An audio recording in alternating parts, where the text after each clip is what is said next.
இரண்டாவது வினாவை பார்த்தோம் என்று சொன்னால் கைமாறத்தக்க ஆவணம் என்பதனை விவரிக்க கேட்டிருக்கிறது.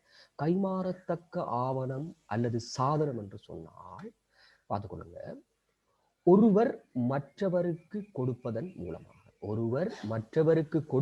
மூலமாகவோ அல்லது புறக்குறிப்பிடுதல் மூலமாகவோ அதனை உரிமையை ஒப்படைக்கக்கூடிய ஆவணத்தை நாங்கள் சொல்லுவோம் கைமாறத்தக்க ஆவணம் அல்லது கைமாறத்தக்க சாதனம்.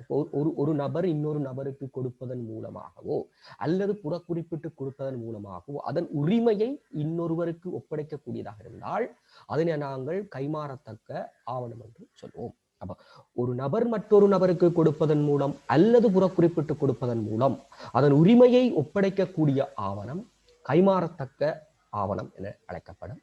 நீங்கள் உதாரணம் இதுக்கு கொடுத்திருக்க வேண்டும். ரைட். ஆனா நான் அடுத்த கேள்வி கேட்டிருக்கிறேன், கைமாறத்தக்க ஆவணங்கள் 4 குறிப்பிடுக என்று கேட்டபடியா நீங்க இதுக்கு நீங்க உதாரணத்தை எழுதிட்டு இருந்தால் பரவாயில்லை. ஆனா இங்கு நீங்க கட்டாயம் குறிக்க வேண்டும்.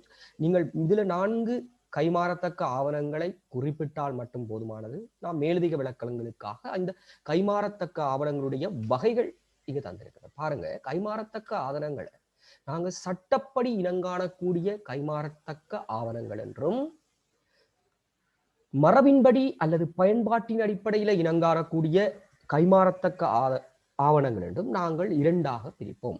வாக்குறுதி சீட்டு, மாற்றுண்டியல், காசோலை என்பன சட்டப்படி இனங்காணக்கூடிய கைமாறத்தக்க ஆவணங்களாகவும், பங்காணை சீட்டு, பங்குலாபச் சீட்டு, வங்கியாணை என்பன பயன்பாட்டின் அடிப்படையில் அல்லது மனவு ரீதியாக இனங்காணக்கூடிய கைமாறத்தக்க ஆவணங்களாக காணப்படும்.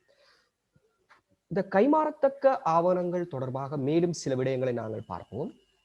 அது பாருங்க, இந்த கைமாறத்தக்க ஆவணம் ஒன்றில் கட்டாயமாக இருக்க வேண்டிய பண்புகளாக நாங்கள் 4 குறிப்பிடுவோம். ஒன்று, சுதந்திரமாக ஒப்படைக்க முடிதலாக இருக்க வேண்டும். சுதந்திரமாக ஒப்படைக்க முடிதல். இப்ப சுதந்திரமாக ஒப்படைக்க முடிதல் நேரடியாகவோ அல்லது மறைமுகமாகவோ ஒப்படைக்கக்கூடியதாக இருக்க வேண்டும். 2வது, ஒப்படை பெற்றவருக்கு மிகச் சிறப்பான உரிமை கிடைக்கிறது. ஒப்படை பெற்றவருக்கு மிகச் சிறப்பான உரிமை கிடைக்கப்படும். அந்த கைமாறத்த ஆவணத்தை பெற்ற நபருக்கு பூரணமாக உரிமை கிடைக்க வேண்டும். பூரணமான உரிமை கிடைக்கப்பட வேண்டும் என்பதுதான் இதனூடாக விளைவிக்கிறது. அடுத்து பாருங்க, ஒப்படை பெற்றவர் செலுத்திய தொகையை மீள பெற்றுக் கொள்ள முடியாது. இப்ப உதாரணமாக ஒருவரிடம் 50,000 ரூபாய் பெறுமதியை பெற்றிருக்கிறார் என்று சொன்னால், அவர் எனக்கு ஒரு ஆவணம் ஒன்றை கைமாற்றி தந்திருக்கிறார் என்றால் எனக்கு அந்த 50,000 ரூபாய் பெறுமதியை அந்த ஆவணத்தினூடாக மீள பெற்றுக் கொள்ளக்கூடியதாக இருக்க வேண்டும். பாருங்க, ஒப்படை பெற்றவர் செலுத்திய தொகையை மீள பெற்றுக் கொள்ள முடிதல். அடுத்தது, உண்மையென ஏற்றுக்கொள்வதற்கான முன் நிபந்தனைகள். அது உண்மையென ஏற்றுக்கொள்வதற்கான முன் நிபந்தனைகளாகிய திகதி, காலம், முதிர்வு திகதி, ஒப்படைத்தல் கட்டளை, முத்திரை கட்டணம், நிகழ்காலக்காவியின் பேர் மறுக்கப்பட்டால் என்ன செய்ய வேண்டும் போன்ற நிபந்தனைகள் அங்கு குறிப்பிடப்பட்டிருக்க வேண்டும். உண்மையென ஏற்றுக்கொள்வதற்கான முன் நிபந்தனைகள் இருக்க வேண்டும். சுதந்திரமாக ஒப்படைக்க முடிதல், ஒப்படை பெற்றவருக்கு பூர்ண உரிமை கிடைத்தல், ஒப்படை பெற்றவருக்கு செலுத்திய தொகையை மீள பெற்றுக் கொள்ள முடிதல். அடுத்து, உண்மையென ஏற்றுக்கொள்வதற்கான முன்னிபந்தனைகள் அங்கு காணப்படும். ஒரு கைமாறத்தக்க சாவனம் ஒன்றிலே காணப்பட வேண்டிய பண்புகள், அல்லது கட்டாயம் காணப்பட வேண்டிய அல்லது கைமாறத்தக்க சாவனத்தினுடைய பண்புகள் போன்ற வினாக்களுக்கு இந்த விடையை நீங்கள் அளித்தல் வேண்டும். அடுத்த பாருங்க, கைமாறத்தக்க தகாத ஆவணங்கள். கைமாறத்தகாத ஆவணங்களாக நாங்கள் காசு கட்டளை, நிலையான வைப்பு சான்றிதழ், பங்கு சான்றிதழ், ஆயுளுறுதி பத்திரம் போன்றவற்றை நாங்கள் குறிக்கலாம். இதையே நான் இங்கு தந்திருக்கிறேன் சொன்னால் ஒரு எம்சிக்குள்ள கேள்வி வரலாம், பின்வருவனவற்றில் கைமாறத்தக்க சாதனம் அல்லாதது எது என்று போட்டு மிக்ஸ் பண்ணி போட்டு இதை தரலாம் போன்ற காரணத்துக்காக நான் இங்க உங்களுக்கு தந்திருக்கின்றேன். அடுத்த பாருங்க, அடுத்த வினாவுல போவோம். இப்ப இலங்கையில் தற்போது இலங்கையில் உள்ள வணிக வங்கிகள் போட்டிகரமாக பல்வேறு சேவைகளை வழங்கியிருக்கின்றன. Just statement. தற்போது இலங்கையில் உள்ள வணிக வங்கிகள் போட்டிகரமாக பல்வேறு சேவைகளை வழங்குகின்றன. அவ்வாறான சேவைகளை வணிக வங்கி வழங்குகின்ற சேவைகளை கேட்டிருக்கிறான். மிக இலகுவான கேள்வி. எங்களுக்கு தெரியும், ஒரு வணிக வங்கியால் வழங்கப்படுகின்ற சேவைகள் வைப்புக்களை ஏற்றல், கடன் வழங்கல், பிரதிகர்த்தா சேவைகளை வழங்குகிறது, குத்தகை சேவைகள், இலத்திரனியல் வங்கி சேவைகளை வழங்குகின்றது, அடகு சேவைகள், பாதுகாப்பு வசதிகள், பெட்டக வசதிகள், வெளிநாட்டு நாணய கொள்வனவு விற்பனைகளில் ஈடுபடுதல், கடன் அட்டை சேவைகளை வழங்குகின்றது, நிலையான கட்டளை பெருமளவு நடவடிக்கைகளை மேற்கொள்கின்றது. பயணிகள் காசோலை, தன்னியக்க வங்கி சேவைகள், நாணய கடிதம் வழங்குதல் போன்ற சேவைகள் தற்காலத்துல மிகவும் பரவலாக வழங்கப்படுகிறது. அப்ப எங்களுக்கு இந்த சேவைகள் தொடர்பாக இந்த வணிக வங்கிகளால வழங்கப்படுகின்ற சேவைகளை நாங்கள் ஒரு சிறுகுறிப்பாக எடுத்து வைத்திருக்க வேண்டும். இப்ப வைப்புக்களை ஏற்ற எவ்வகையான வைப்புக்களை ஏற்கிறது, உதாரணமாக நெடியான வைப்பு, சேமிப்பு வைப்பு, நடைமுறை வைப்பு, கடன் வழங்கல், எவ்வாறான கடன்களை, நீண்டகால கடன்கள், குறுங்கால கடன்கள் என, வணிகர் கடன்கள், நுகர்வு கடன்கள், இவ்வாறான விஷயங்களை நீங்கள் தெரிந்து வைத்திருக்க வேண்டும். அடுத்த பாருங்க, பங்கு சந்தையில் பதிவு செய்யப்படாத கம்பெனிகளுக்கான மூலதன தேவைப்பாட்டை நிறைவு செய்யும் நடவடிக்கைகளை மேற்கொள்ளும் டேஷ் கம்பெனியாகும். மிக இலகுவானவர்கள் பங்கு சந்தையில் பதிவு செய்யப்படாத கம்பெனிகளுக்கான மூலதன தேவைப்பாட்டை நிறைவு செய்வதற்காக என்ற ஒரு மையக்கருவை கொண்டு உருவாக்கப்பட்டது முயற்சியாண்மை மூலதன கம்பெனியாகும். முயற்சியாண்மை மூலதன கம்பெனியாகும். அடுத்த வினாவை பாருங்க,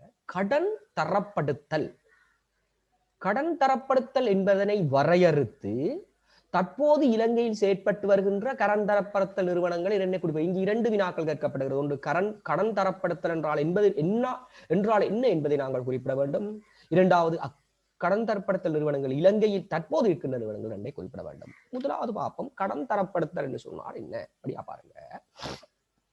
கடன் ஒன்று அல்லது நிதிக்கருவி ஒன்று, பங்குகள், தொகுதி கடன்கள் போன்ற நிதிக்கருவிகள் அல்லது வழங்குபவரின் நிதி பலம்.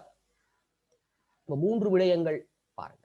கடன் ஒன்று அல்லது நிதிக்கருவிகள் அல்லது வழங்குபவருடைய நிதி பலம் தொடர்பாக மதிப்பீடொன்றை முன்வைக்கப்படும் செயற்பாடு கடன் தரப்படுத்தலாகும். அப்ப இந்த கடன் ஒன்று அல்லது நிதிக்கருவியாக இருக்கலாம் அல்லது வழங்குவோர் நிதி பலமாக இருக்கலாம் போன்ற தொடர்பாக மதிப்பொன்றை முன்வைக்கின்ற செயற்பாடை நாங்கள் சொல்லுவோம் கடன் தரப்படுத்தல் என்று சொல்லுவோம். கடன் ஒன்று அல்லது நிதிக்கருவி ஒன்று அல்லது வழங்குவோருடைய நிதி பலம் தொடர்பாக மதிப்பீடொன்றை முன்வைக்கின்ற செயற்பாடைத்தான் நாங்கள் சொல்லுவோம் கடன் தரப்படுத்தல் என்று சொல்லுவோம். கடன் தொகையொன்றை கொடுக்கும் பொழுது கடனை மீளப்பெறும் நிகழ்வு தொடர்பாக,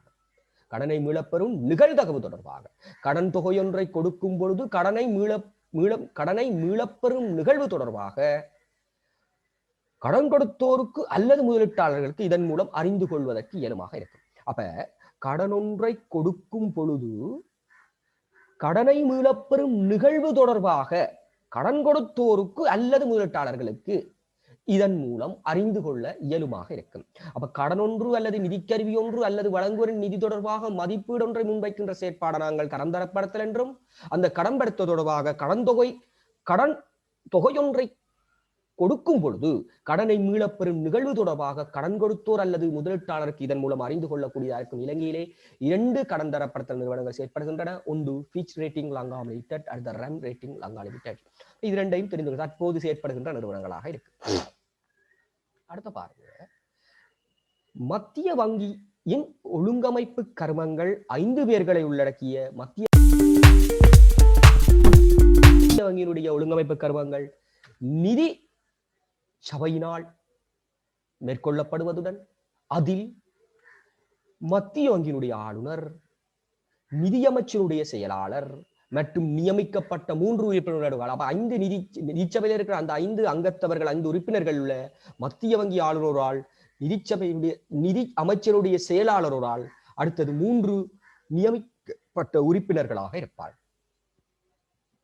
அடுத்தபடியா பாருங்க, மத்திய வங்கியினுடைய பிரதிநிதித்துவ தொழிற்பாடு 4 தருக. பிரதான தொழிற்பாடு அல்ல, பிரதிநிதித்துவ தொழிற்பாடு 4. மிக இலகுவான கேள்வி. அரச கடன் முகாமைத்துவம், அடுத்தது வெளிநாட்டு நாணய கட்டுப்பாடு, அடுத்தது சிறிய அளவிலான நிதியீட்டல் வேலை திட்டங்களுக்கு கிராமிய கடன் முன்மொழிவு முறைகள் தொடர்பில் தலைமை நிறுவனமாக தொழிற்படுகின்றது. அப்ப சிறிய அளவிலான நிதியீட்டு வேலை திட்டங்களுக்கு கிராமிய கடன் முன்மொழிவு முறைகள் தொடர்பில் தலைமை நிறுவனமாக தொழிற்படும். அடுத்த ஊழியர் சேமலாப நிதியினை முகாமைத்துவம் செய்கிறது. அப்ப ஒரு இலங்கை மத்திய வங்கியினுடைய பிரதிநிதித்துவ தொழிற்பாடுகளை தெரிந்து வைத்துக் கொள்ளுங்கள், பிரதான தொழிற்பாடையும் தெரிந்து வைத்துக் கொள்ளுங்கள். MCQல போடலாம். 2 பிரதான தொழிற்பாடுகளையும் பிரதிநிதித்துவ தொழிற்பாடுகளையும் கலந்து போட்டுட்டு பின்வருவனவற்றில் மத்திய வங்கியினுடைய பிரதிநிதித்துவ தொழிற்பாடுகளை மட்டும் உள்ளடக்கிய தெரிவு யாது என்று கேட்கலாம். அடுத்த பார்ப்போம். குத்தகை கம்பெனி ஒன்றினால் குத்தகை நடைமுறைப்படுத்தப்படும் 3 முறைகள். குத்தகை 3 முறைகளில் நடைமுறைப்படுத்தப்படுகிறது. ஒன்று நிதி குத்தகை, இரண்டாவது செயலாற்று குத்தகை, மூன்றாவது விற்று மீள் குத்தகைக்கு எடுத்தல். இப்ப நாங்கள் இதற்குரிய விளக்கங்களையும் பார்த்து விடுவோம். இதோடைய முதலாவது நிதி குத்தகை என்று சொன்னா என்ன பார்ப்போம். பாருங்க, பெறுமதியுடைய சொத்துக்களை கொள்வனவு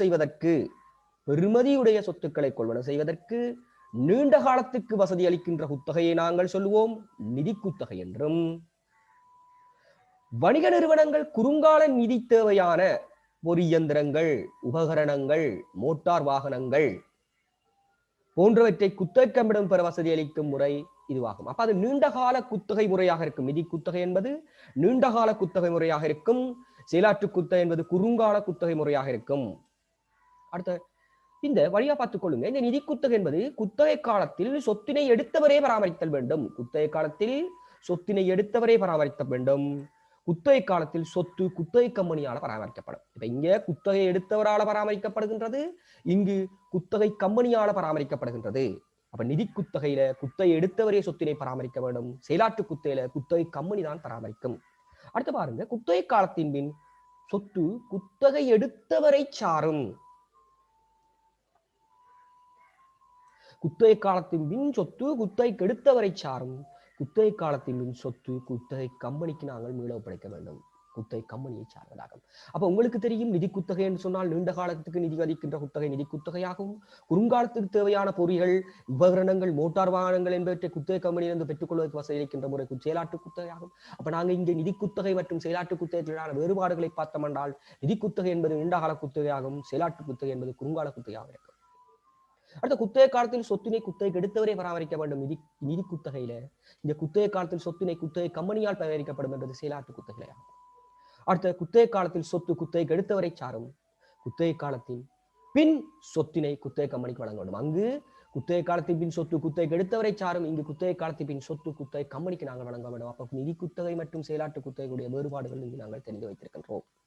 அடுத்த பாப்பம், விற்று மீள் குத்தகைக்கு எடுத்தல், ரீஃபினான்ஸ் என்று கேள்விப்பட்டிருப்பீங்க. உங்கள்கிட்ட இருக்கிற பழைய வாகனங்களுடைய சிஆர் புக், அதாவது உங்களோட புத்தகத்தை நீங்கள் கொடுத்து குத்தகத்தை காப்புறுதி குத்தகத்தை நிதி குத்தகை கம்பெனிக்கு விற்று நீங்கள் பெற்றுக் கொள்கின்ற குத்தகை முறையாக இருக்கும். உதாரணம் பாருங்கள், நிறுவனம் ஒன்று தம்மிடம் உள்ள சொத்து ஒன்றினை குத்தகை கம்பெனிக்கு விற்பனை செய்து குத்தகை கம்பெனியிடமிருந்து சொத்தினை குத்தகைக்கு பெற்றுவதற்கு வசதி அளிக்கின்ற நிர்வாகம். அப்ப ஒரு குத்தகை நிறுவனம் இருந்து நமக்கு சொத்தொன்று இருக்கும் என்று சொன்னால் அதை குத்தகை கம்பெனிக்கு வித்து அந்த குத்தகை கம்பெனி ஃபினான்ஸ் பெற்றுக் கொள்வது குறிப்பிட்ட பெர்சன்டேஜ். உதாரணமாக 4 லட்சம் ரூபாய் சந்தை பெறுமதியான முச்சக்கர வண்டி ஒன்றை நான் குத்தகை கம்பெனிக்கு வித்து அதில் ஒரு குறிப்பிட்ட பெர்சன்டேஜை கடனாக பெற்றுக் கொள்வதை வீழ் குத்தகை எடுத்தல் என்று சொல்லி நாங்கள் சொல்லுவோம்.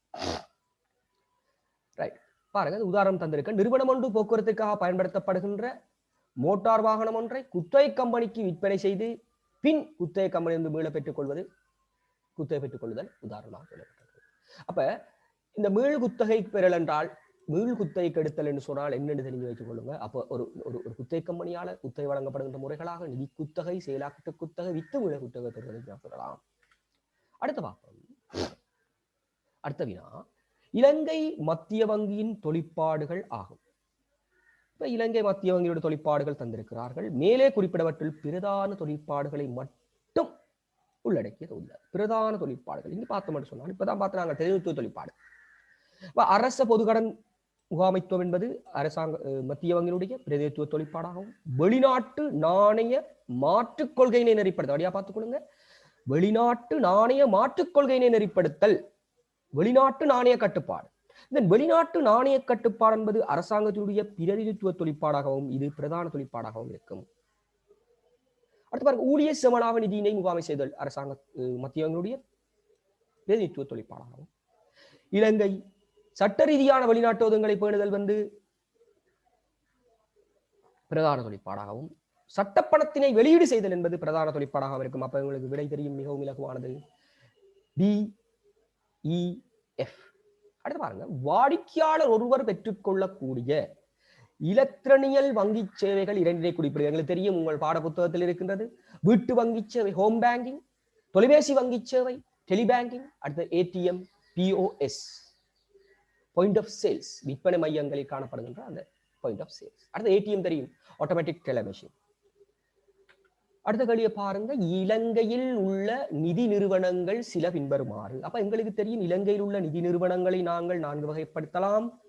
வங்கித்துறை, வைப்புக்களை ஏற்கின்ற ஏனைய நிதி நிறுவனங்கள், விசேட நிதி நிறுவனங்கள், ஒப்பந்த சேமிப்பு நிறுவனங்கள் போன்றவற்றை நாங்கள் குறிப்பிடலாம். நாங்க இதுல இருந்து பார்ப்போம் நாங்க என்னென்ன தெரியும். இலங்கை மத்திய வங்கி என்பது வங்கித்துறை சார்ந்ததாகவும், முயற்சியாண்மை மூலதன கம்பெனி என்பது விசேட நிதி நிறுவனமாகவும், கூட்டுறவு கிழமைய வங்கி என்பது வைப்புக்களை இயக்கும் ஏனைய நிதி நிறுவனமாகவும், தேசிய சேமிப்பு வங்கி என்பது தெரியும் வங்கித்துறையில காணப்படுகின்ற ஒரு உத்தரவு பத்திரம் பெற்ற விசேட வங்கியாக காணப்படும். அடுத்து பாருங்க, இலங்கை வங்கி என்பது உத்தரவு பத்திரம் பெற்ற வணிக வங்கி வகையை சார்ந்ததாகும். அடுத்து காப்புறுதி கம்பெனிகள் என்பது ஒப்பந்த சேமிப்பு நிறுவனமாக இருக்கும்.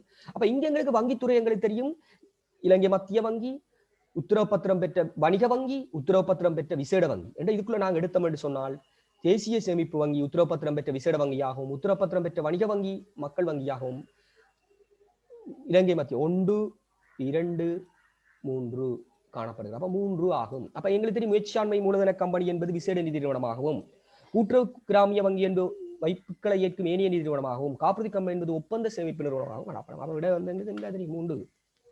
அடுத்த பணத்தின் தொழிற்பாடு அன்று, பணத்தினுடைய ஒரு தொழிற்பாடு கிட்டிருக்காங்க, அன்று இல்ல ஒரு தொழிற்பாடு கிட்டிருக்காங்க. அப்ப எங்களுக்கு தெரியும் பணத்தினுடைய தொழிற்பாடுகள் பண்புகளை தான் மிக்ஸ் பண்ணி எங்கள்கிட்ட எப்படி கேள்வி கேட்கப்படும். பணத்துடைய தொழிற்பாடுகள் என்னென்று தெரிஞ்சிருக்க வேண்டும், பணத்தினுடைய பண்புகள் என்னென்று தெரிஞ்சிருக்கணும். தெரியும் பரிமாற்று ஊடகமாக தொழிற்படல், பெருமான அளவு ஊடாக தொழிற்படல், பெருமான திரட்டாக தொழிற்படல், அடுத்து என்னது பிற்போடப்பட்ட ஒரு கொடுப்பனவு சாதனமாக தொழிற்படல். அப்ப இதுல என்ன இருக்குன்னு பார்த்தோம் என்றால், இலகுவாக இனங்காணக்கூடிய தன்மை அது பணத்தினுடைய பண்பாக இருக்கும், பெருமானத்தை அளவிடும் ஒரு கருவியாக இருக்குது, எல்லோராலும் ஏற்றுக்கொள்ளக்கூடிய தன்மை பண்பாக இருக்கும், போலிகளை உருவாக்க முடியாமை பண்பாக இருக்கும், சிறு சிறு அலைகளாக இருக்க முடியாமை பண்புகளாக இருக்கும். அவர்கள் மிகப்பெரியான விடை பெருமான அளவிடும் கருவியாக, பரிமாற்று ஊடகமாக தொழிற்படுதல், பெருமானத்தை அளவிடும் கருவியாக தொழிற்படுதல், அது பெருமானத்தை அளவிடும் அளவோடாக தொழிற்படுதல் என்பது பணத்தினுடைய பிரதான தொழிற்பாடாகவும், பெருமான திரட்டு பிற்போடப்பட்ட கொடுப்பனவு உரமாக தொழிற்படும் என்பது பணத்துடைய துணை தொழிற்பாடாகவும் காணப்படும் என்பதை தெரிந்து வைத்துக் கொள்ளுங்கள். அடுத்து பார்ப்போம், பின்வருவற்றுள் எது உரிமம் பெற்ற விசேட வங்கியாகும். இப்ப இதுதான் விசேட வங்கி பார்த்துருவோம். அப்ப எங்களுக்கு தெரியும் இதுல இருக்கிற வங்கிகளை நாங்கள் இனம் கண்டவனும், மக்கள் வங்கி என்பது உத்தரவு பத்திரம் பெற்ற வணிக வங்கியாக இருக்கிறது, சம்பத் பேங்க் என்பது உத்தரவு பத்திரம் பெற்ற வணிக வங்கியாக இருக்கிறது, காசோலை என்பது உத்தரவு பத்திரம் வணிக வங்கியாக, வர்த்தகம் கமர்ஷியல் பேங்க் என்பது உத்தரவு பத்திரம் பெற்ற வணிக வங்கியாக. இவற்றில் நாங்கள் காசோலை வரைவதற்கான நடைமுறை கட்டுகளை நாங்கள் பெற்றுக்கொள்ள முடியும். அப்ப எங்களுக்கு விடை தெரியுது, உத்தரவு பத்திரம் பெற்ற விசேட வங்கி என்பது தேசிய சேமிப்பு வங்கியாக இருக்கு. நன்றி. பணம் மற்றும் நிதி நிறுவனங்கள் தொடர்பாக நான் பல வினாக்களை உங்களுக்கு தொடர்கள் 4 பல வினாக்களை உங்களுடன் கலந்து அழைக்கின்றேன். மீண்டும் இன்னும் ஒரு முக்கியமான அழகுடன் உங்களை சந்திப்பேன் என்று கூறி விடைபெறுகிறேன். நன்றி, வணக்கம்.